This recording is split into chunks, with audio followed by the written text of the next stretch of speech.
وای نن مې هوټل کې یو ماشوم ولیدو چې لا صحیح خبرې خو هم نه وې زده د اندازې د 10 کالو به و چې د روډ غاړه کې به ګاډی ودرېد زر به یې ورمنډې کړه ډوډۍ له راشې هوټل کې ناست لکه شیبه و مزه د دې ماشوم په تماشه و مزه بیا مې اواز دغه ماشوم ته وکړو په منډه منډه زما خواله راغی وایه حاجي صاحب څه پکار دي درته د دې ماشوم هغه جواب داسې و زه یې خندا باندې مجبوره کړمه بیا مې ویل بچي څه نه دي پکار خو لږ په خوا کې را سره ته کښېنه ماشوم ویل که دلته کښېنم زه مالک هوټل نه به مې وباسي بیا نو زه به پلار له پیسې کم ځای نه وړم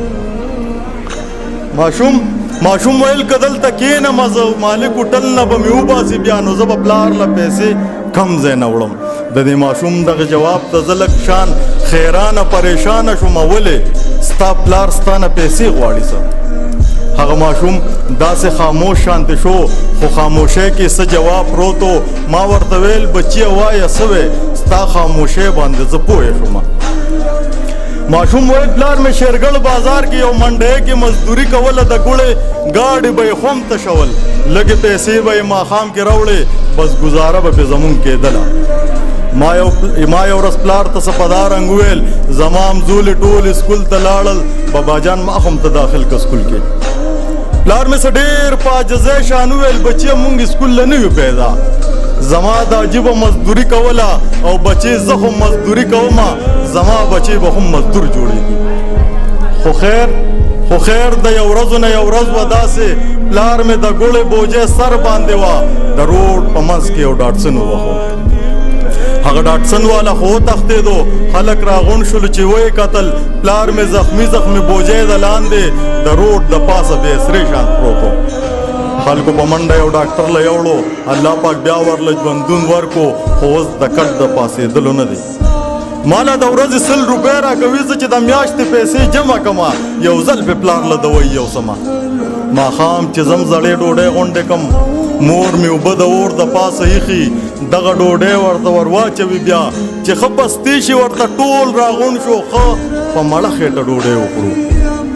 ما ویل بچیه ته خفه نه یې په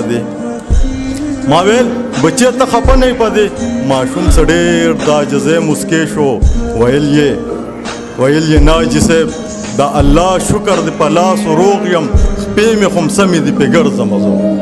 د خدای تقسیم دی چاله 100 چاله څنګه ورکي که چېرې لاس او خپې مې نه وې نو ما څه کوي شو په دې وخت هم شکر پکار دی یو مزدور یم زه چې له 70 روپۍ د ورځې ګټم او خو هم ډوډۍ پکې زیاتي یوسمه ما ویل په زړه دې غټ ارمان څه دی ماشوم مسکی